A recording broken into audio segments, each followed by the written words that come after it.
My name is Tessa Reynolds, and I'm 33 years old. If you'd asked me a couple of months ago to describe my life, I would have called it steady. Not glamorous, not tragic, just solid in a way that made sense to me. I worked as a compliance officer for a major banking firm. Spreadsheets, timelines, regulatory audits, endless emails about risk assessment and inspection dates. It wasn't the kind of job that impressed people at cocktail parties, but it paid well, and I was good at it. At home, my life ran on the kind of quiet systems most people never see. My budget spreadsheet updated every Sunday at 5:00 p.m. Color-coded formulas locked. Auto drafts hit the right accounts on the right days. The dishwasher kicked on at 12:01 a.m. to catch off peak power rates. It sounds silly, but those little routines were my ballast. As long as everything balanced, I felt like I did too. And for the last 3 years, I'd had something else I thought was steady: my relationship with Marcus Sterling. Marcus worked as a brand strategist for a tech company. He was charming in the way people who live half their lives on social media tend to be. Quick with a joke, good in photos, instinctively aware of how things looked. When we met at a friend's rooftop party, he made fun of the warm Prosecco. I snorted, laughed, and somehow, by the end of the night, we were sharing an Uber and an inside joke. Within 3 months, his toothbrush lived at my place. Within 2 years, we were looking at engagement rings. 8 months ago, he proposed. On paper, we made sense. We traveled, sometimes talked about kids someday, split rent on a nice but not ridiculous apartment. His friends always seemed friendly enough when we went out with them. Designer sneakers, big watches, endless talk about promotions and stock options. They'd make comments like, "power couple," and when we arrived together, and I'd smile even though I knew between the two of us, my job was the forgettable one. Every once in a while, one of them would ask what I did and follow it up with, "Oh, so you just manage things." With that particular tone people use when they don't understand that if no one just managed things, their whole world would fall apart. I'd shrug it off. Marcus would squeeze my knee under the table and change the subject. I thought that meant he had my back. The night everything snapped started like any other Wednesday. I grabbed Thai food on my way to his apartment, balancing plastic bags on my wrist while I nudged the door open with my hip. Marcus had texted that he'd had a long day and wanted something low-key. When I walked in, the TV was on, but muted, casting blue light across the living room. Marcus was on the couch, hunched over his phone, scrolling. He looked up, gave me a quick smile that didn't quite reach his eyes, and went back to whatever he was reading. "Hey, I brought pad thai and that curry you like," I said, kicking off my shoes. Thanks," he answered, still staring at his screen. I unpacked the food, arranged it on the coffee table, grabbed plates. We started eating, or at least I did. Marcus picked at his food thumb, flicking over his phone every few seconds. His responses to my small talk were clipped absent. "Yeah, cool." Finally, I set my fork down. "Okay, what's going on?" He kept his eyes low, his jaw tightening. "Nothing. I just had lunch with the guys today. Long day. I'm tired." "Marcus," I leaned forward slightly, "that's not a nothing face." He sighed, tossed his phone on the couch, then rubbed a hand over his mouth like he was bracing himself. "They were asking about the wedding, about you, about our future." Something cold brushed the back of my neck. "Okay, and?" He hesitated just long enough to make my stomach knot. "They just asked questions. What you do, what your family's like, what kind of life we're going to have, stuff like that." "That's normal?" I said slowly. "What does any of that have to do with you acting like your phone is more interesting than your fiancé?" He flinched at the word fiancé, and I felt my heartbeat spike. "Tessa, can you not make this harder?" he said softly. "I'm trying to be honest with you." The word honest landed heavy. I sat back. "Then be honest." He stared past me somewhere over my shoulder. "They think I'm selling myself short." Silence stretched between us. The muted TV flickered. Somewhere down the hall, a neighbor's door slammed. "Selling yourself short how?" I asked, each word measured. He exhaled in a rush. "They think I could be with someone more impressive, that I should aim higher, that you're not as ambitious as I could be, and long-term we're not compatible." There it was. I felt my face go hot and numb at the same time. "So your friends," I said carefully, "think you're settling by marrying me." He winced. "They didn't say it exactly like that. They're just worried I'm thinking too small. They know what I want out of life. First-class travel, a really nice house in a good neighborhood, private schools for our kids, networking with people who can open doors. They just don't see how we get there if you're content where you are." It took me a second to find my voice. "I make good money, Marcus. We've talked about budgets, about the life we can actually afford. You've never acted like that was a problem." "I know," he said quickly. "And you do fine, Tessa. It's not that you're failing or anything. It's just," he shook his head. "Talking to them, I realized maybe I haven't been pushing myself enough. Maybe I should be thinking bigger. Maybe we both should." I stared at him. Are you hearing yourself? You let your friends sit there and dissect whether I'm impressive enough for you, and instead of shutting it down, you agreed. I didn't say I agreed, he protested, but his voice lacked conviction. I said it made me think. I love you. I do. But I have to consider whether we're really aligned long term. You're comfortable and I get that, but I want more. I don't want to spend my life watching every dollar in flying economy because your spreadsheet says it's smarter. The spreadsheet? The ballast? The thing that kept our future from floating into fantasy. Something inside me cracked, but it wasn't loud. It was a quiet, precise sound like a hairline fracturing glass. So what exactly are you saying? I asked. Because from where I'm sitting, it sounds like you and your friends decided I'm not good enough. And now you want me to argue my way back into being worthy of you. That's not fair, he said sharply. I'm trying to have an honest conversation about compatibility. No. I cut in. My voice surprised me by how steady it was. You want me to audition, to prove I'm ambitious enough, impressive enough, whatever enough for people who measure worth in airline seats and zip codes. He opened his mouth, closed it. Tessa, don't be dramatic. I'm not being dramatic, I said. I'm being clear. I set my hands flat on my knees so he wouldn't see them shake. If you think you can do better than me, if you think you should aim higher, then go ahead.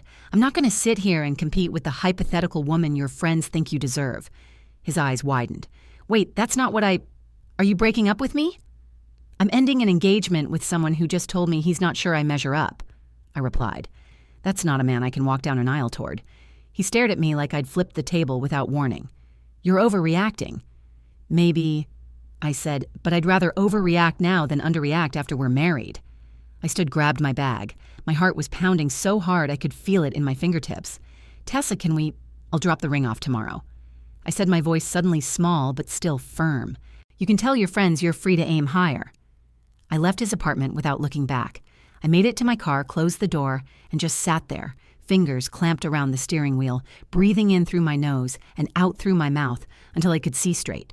When I got home, I turned off all the lights and sat on my couch in the dark for almost 2 hours. The ring felt heavy on my finger. I slid it off and set it on the coffee table next to the remote and a half-burned candle. Then the part of me that lives in spreadsheets and timelines woke up. By midnight, I'd pulled out the wedding binder and my laptop. The venue canceled. We lost the deposit, but I didn't care. The caterer canceled. The photographer canceled. I'd paid for most of it because my card has the points, I joked at the time. Now those points were buying my way out. The next morning, I took the ring back to the jeweler. There was a return policy 90 days with a restocking fee.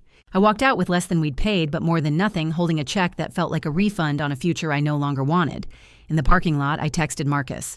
Ring has been returned. Vendors I booked are canceled. You're free to aim higher now. He called immediately. I watched his name light up my screen, then fade. He called again and again, 20 times that day. I didn't answer. I just went home, opened my spreadsheet, and started a new tab. There are some things you can't budget for, but you can at least decide what you're not willing to spend. The first week after I ended the engagement felt like walking through a house I used to live in after all the furniture had been moved out. Everything was technically still there. My job, my routines, my Sunday spreadsheet, but the air had changed. Marcus called, texted, emailed. At first the messages were confused. Can we talk? I think we both said things we didn't mean. I just want to clear this up. Then they shifted into wounded. I was just trying to be honest, Tessa. I didn't say I didn't love you. You're throwing away 3 years over one conversation. I didn't respond. I muted his notifications, then eventually blocked his number when my phone lit up nonstop at work and my coworkers started giving me side glances. Our mutual friends were split. Some sent careful neutral messages. He told us you two are taking a break. You okay? Others were more direct. You did the right thing. That aim higher comment was a giant red flag. What I didn't know at first was what Marcus was saying when I wasn't there to hear it. According to my friend Ben, who was close with one of Marcus's buddies, Marcus wasn't telling anyone the engagement was over. He was calling it a rough patch. He told people I was emotional, that I'd overreacted, that we were working things out. On his social media, nothing changed. He still posted old photos of us, still liked wedding inspo posts, still let his friends tag him in bachelor party jokes. He did not tell anyone that I'd returned the ring and canceled everything I'd booked. In his version, I was just having a moment, a blip something for him to patiently wait out. I should have expected that. Marcus never liked admitting when something was truly broken. He liked the idea that everything could be spun, reframed, rebranded. 2 weeks after I left his apartment, his bachelor weekend rolled around. I'd forgotten about it until Ben mentioned it offhand at lunch. So, the guys are still doing Miami this weekend, right? I blinked at him. For what? He gave me a look. For the bachelor party. I stared. There is no wedding. Ben held up his hands. I know that. You know that. But apparently Marcus told them you two are just taking space. He didn't cancel the trip. Said he needed it. I felt my jaw clench. Of course he did. I tried to file it under not my problem. Let him have one last weekend with his friends. Let them drink overpriced cocktails and pretend everything was fine. I had bigger things to worry about, like reconfiguring my housing budget now that I wouldn't be splitting a mortgage with someone who resented my spreadsheets. By the time Friday night rolled around, I'd almost managed to push Miami out of my mind. Saturday, I went to the gym, did laundry, meal, prepped normal tasks in a life that no longer had a countdown to a wedding date. I went to bed early with a book and left my phone on the nightstand screen dimmed. When it started buzzing at 3:30 a.m., I thought I was dreaming. The vibration persisted, rattling faintly against the table. I groaned, rolled over, and squinted at the screen. Unknown number area code I didn't recognize.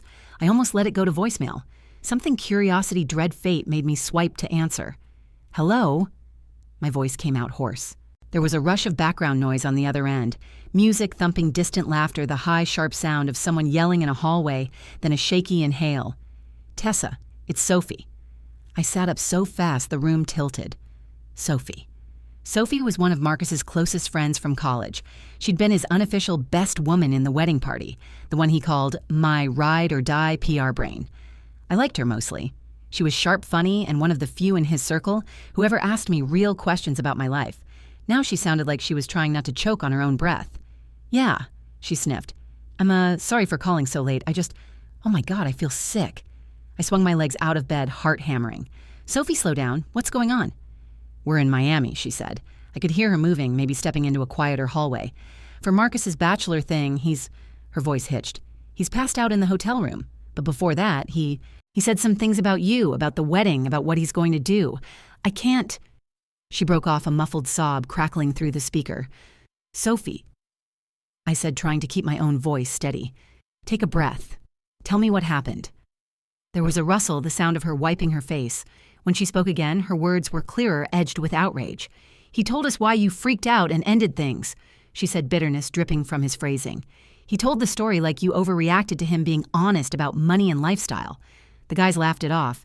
But then he started talking about the wedding like it was still on, like you were just going to come around. My stomach dropped. What do you mean, like it was still on? He rebooked everything, Tessa, she said. The venue, the caterer, the decorator. He used his cards and his parents' money. He's been telling everyone that you're cooling off and that by the time the date rolls around, you'll show up because you won't want to embarrass yourself.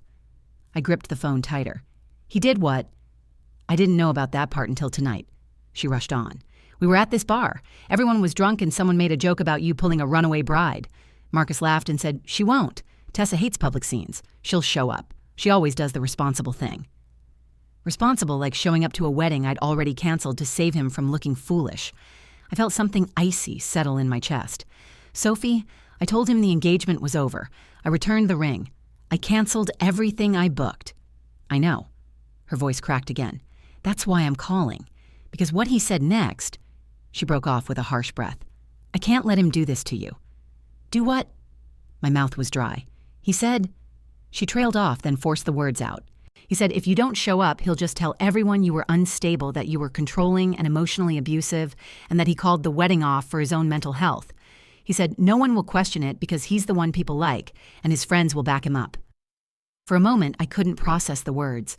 The room went sharp around the edges, every shadow suddenly too defined. He said that, I repeated slowly. Yes, Sophie said now, openly crying. He said, if she doesn't show, I'll just tell everyone I dodged a bullet, that she was crazy controlling, messing with my head, and I finally got out. People will believe me. And some of the guys laughed like it was a joke. But I know Marcus. The way he said it, he meant it.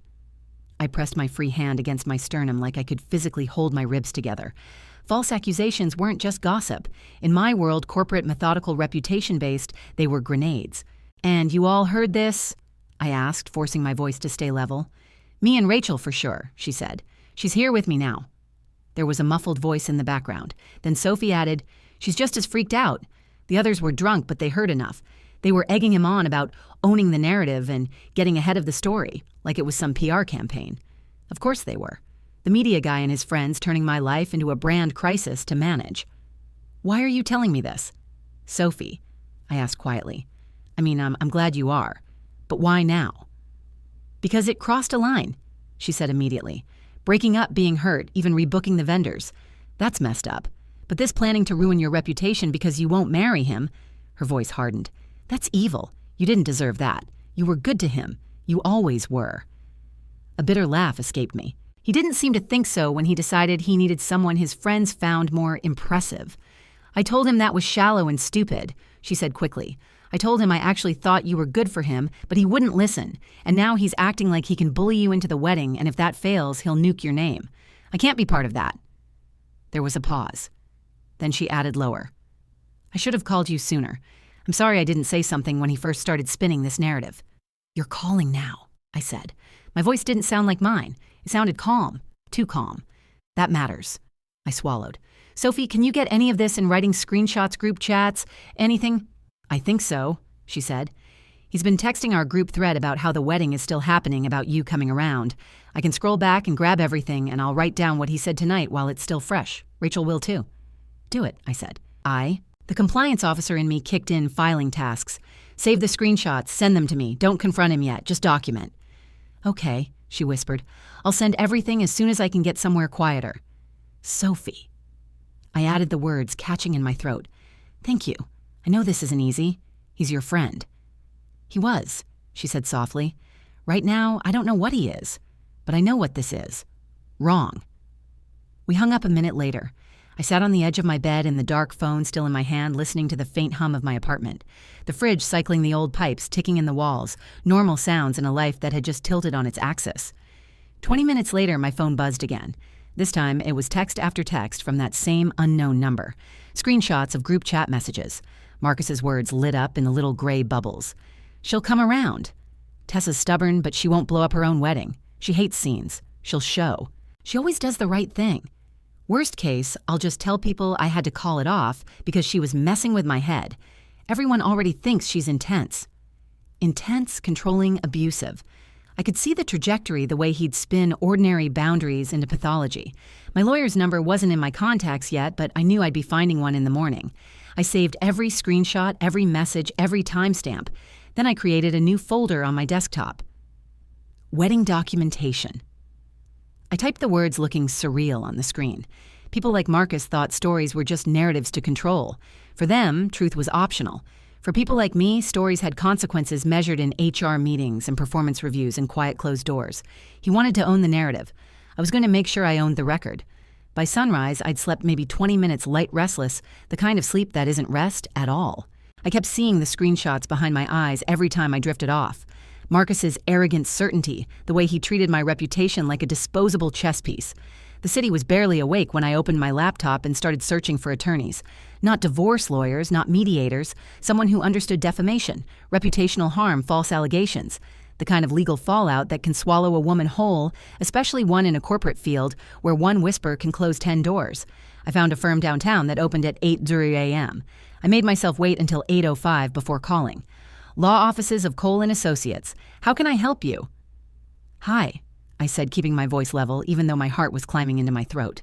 I need to speak to someone about a potential defamation situation. Urgent. They transferred me to an attorney named James Thornton, a man whose voice radiated calm competence. Ms. Reynolds, he said, after I laid out the situation. Let's start with the basics. Has your ex made any public accusations yet, posted anything, said anything to your employer? No, I said. Not yet, but he's planning to. He said it last night in front of multiple witnesses. And you have evidence. I have screenshots of him insisting our wedding is still happening after I canceled it. I have witnesses who heard him say he'll claim I was emotionally abusive if I don't go along with the wedding. And I have texts where he talks about controlling the narrative. There was a beat of silence on the line. That he said is enough to take seriously. He asked me to gather everything. Screenshots, timestamps, witness statements. I told him Sophie and Rachel were both willing to write what they heard. He sounded relieved. This isn't just a breakup, he said. This is a premeditated attempt to manipulate public perception. If he follows through, it could absolutely damage your career. You're doing the right thing documenting this. Should I warn him? I asked. No, he said immediately. Do not contact him, not directly, not through friends, not even through a third party. Maintain distance. If things escalate, you'll need a clean record of non-engagement. I nodded, even though he couldn't see me. Okay, what next? For now, he said, let his actions speak. If he makes any false allegations publicly or privately in a way that damages your reputation, we'll respond decisively. In the meantime, consider alerting his parents if they're reasonable people. Sometimes family intervention can prevent a situation like this from exploding. He paused, but only if you feel safe doing so. I do, I said. His parents are level-headed mostly. Then that's your next step. I hung up, exhaled slowly, then stared at Marcus's contact information, still blocked on my phone. I scrolled to his parents' numbers, ones I rarely used. My thumb hovered over his father's. Mr. Sterling was a measured man, quiet, polite, the kind of person who bought extended warranties for appliances, and meant well even when he didn't know what to do. He'd always been kind to me. He asked about my job, remembered my mom's name, brought extra chairs when we hosted holiday dinners. He didn't deserve to be blindsided by the monster his son had become. I pressed call. He picked up on the third ring. Hello, Mr. Sterling. It's Tessa. His voice lifted with cautious warmth. Oh, Tessa, good morning. Everything all right? No, I said quietly. It's not. I need to talk to you about something serious. He went silent, and in that silence I heard him shift into his father in problem-solving mode tone. Tell me. Marcus and I aren't taking a break, I said. We're not working on things. I didn't just step back. We ended the engagement 3 weeks ago. Another silence, this one sharper. He told us you were both working through some conflict. There is nothing to work through, I said. He told me I wasn't impressive enough for him, that his friends think he can do better. I ended the engagement. I canceled everything I booked. I returned the ring. Mr. Sterling inhaled audibly. I see. That's not what he told us. I know, I said calmly. And that's why I'm calling. Because last night at his bachelor trip in Miami, he told his friends he's rebooked everything, that he's planning to show up at the venue and expects I'll come because I hate making scenes.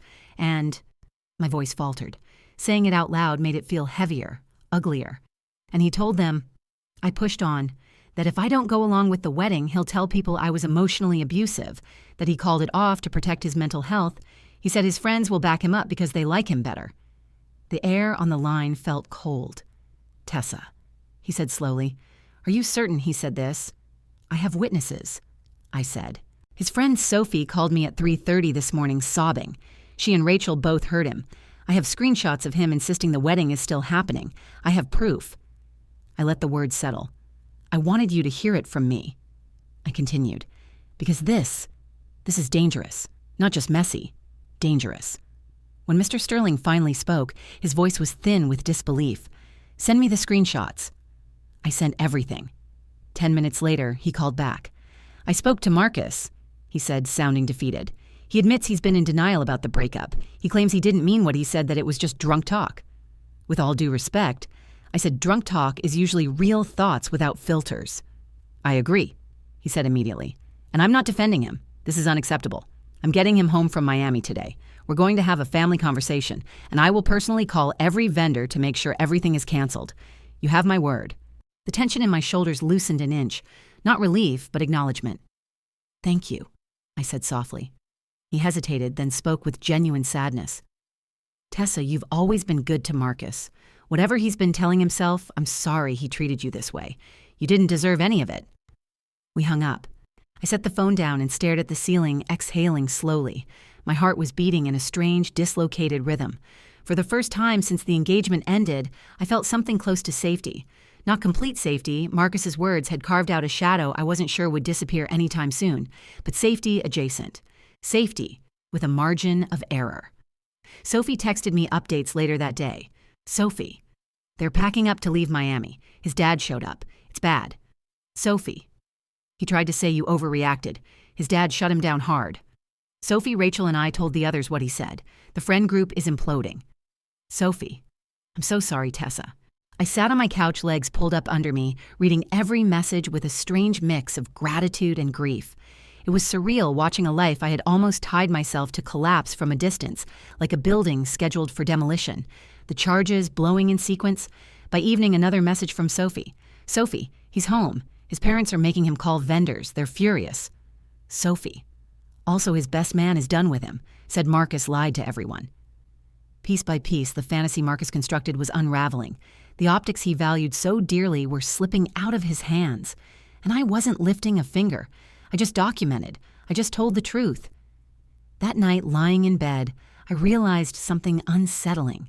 If Sophie hadn't called me, if Rachel hadn't backed her up, if Marcus's father hadn't believed the screenshots, I could have woken up one day to find myself painted as unstable, controlling, manipulative, a villain in a story I never wrote. The thought hollowed me out. The thought. But I also realized this. People think betrayals always come with shouting. They don't.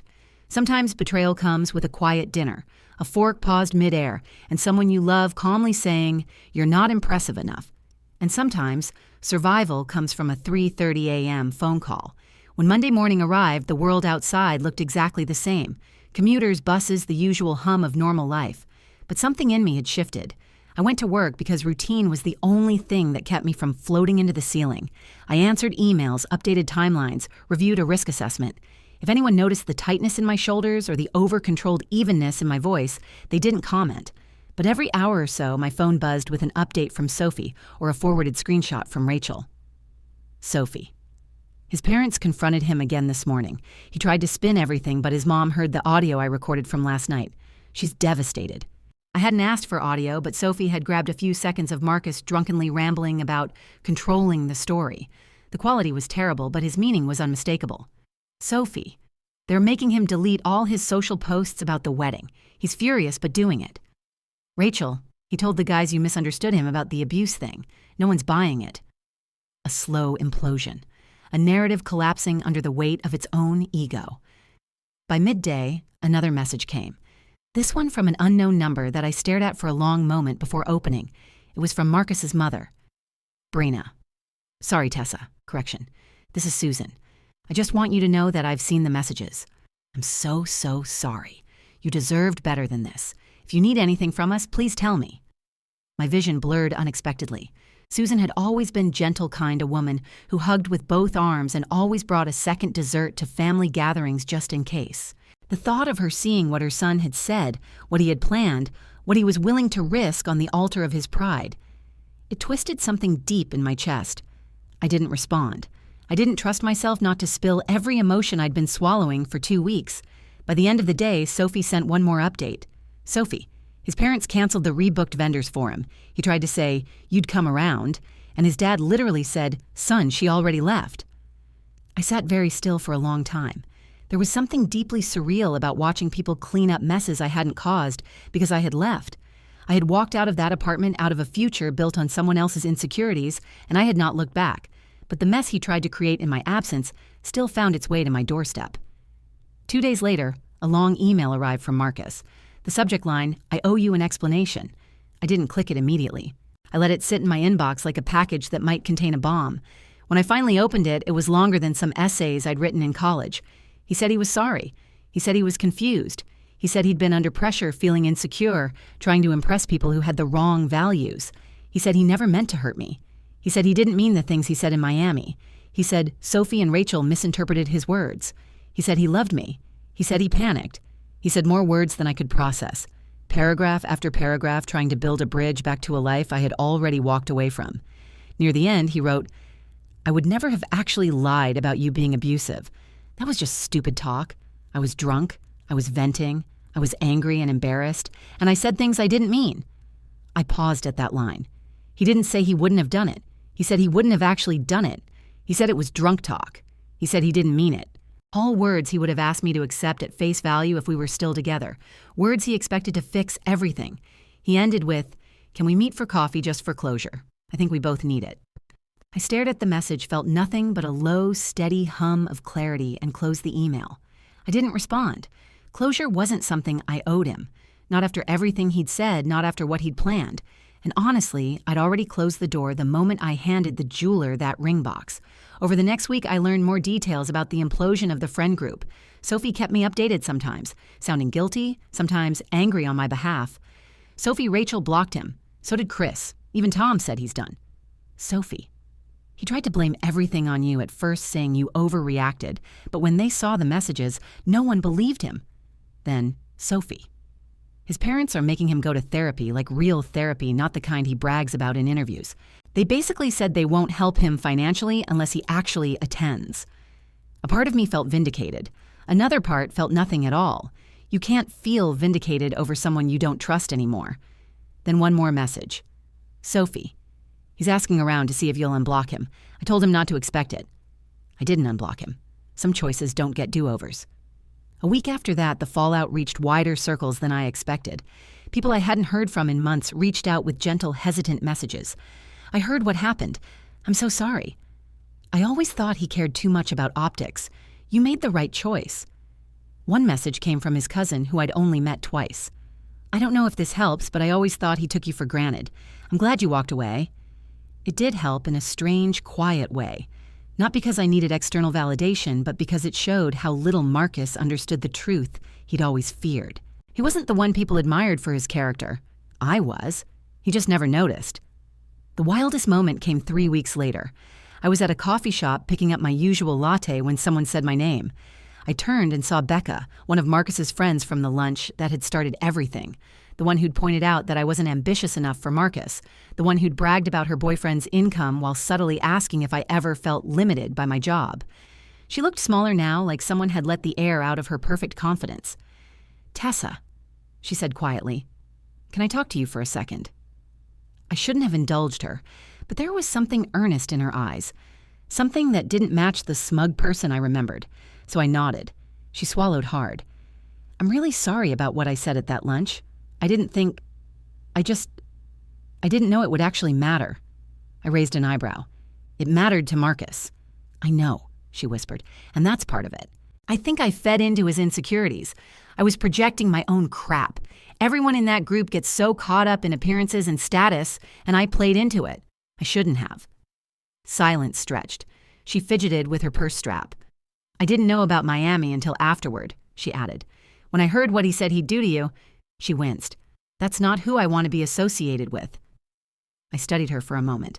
The old Tessa, the one planning a wedding, might have tried to comfort her, might have brushed things off or said it was fine. The new Tessa didn't. "Thank you for saying that," I said simply.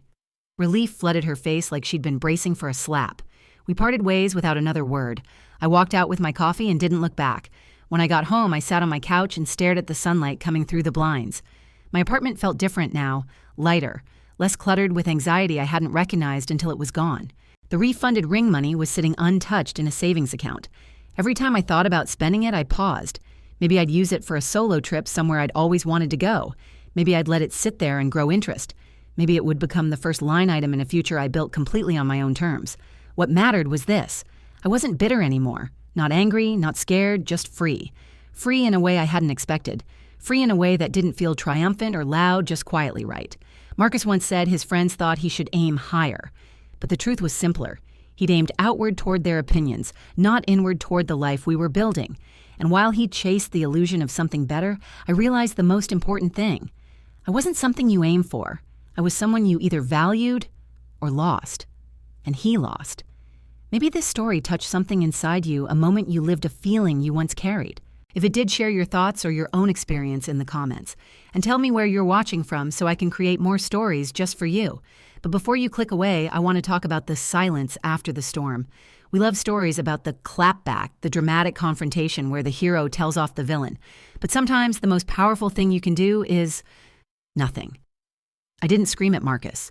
I didn't post a long rant on Facebook exposing him. I didn't key his car. I used the system. I used documentation. I used the quiet, boring skills that he and his friends mocked the managing things to dismantle his lies without ever raising my voice. There is a profound dignity in evidence.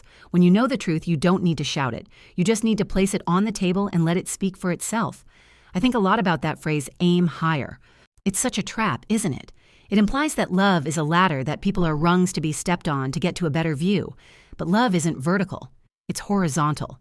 It's about widening your life, not elevating your status. Marcus was so busy looking up that he missed what was right next to him. And to anyone out there who has been told they are too safe, too boring, or not impressive enough, remember this. The foundation of a building isn't impressive to look at. It's buried in dirt. It's concrete. It's unglamorous. But when the hurricane comes, the fancy penthouse shakes, and the foundation holds. Be the foundation. Let them chase the clouds. Thank you for listening to Tessa Reynolds' story. I'll see you in the next one.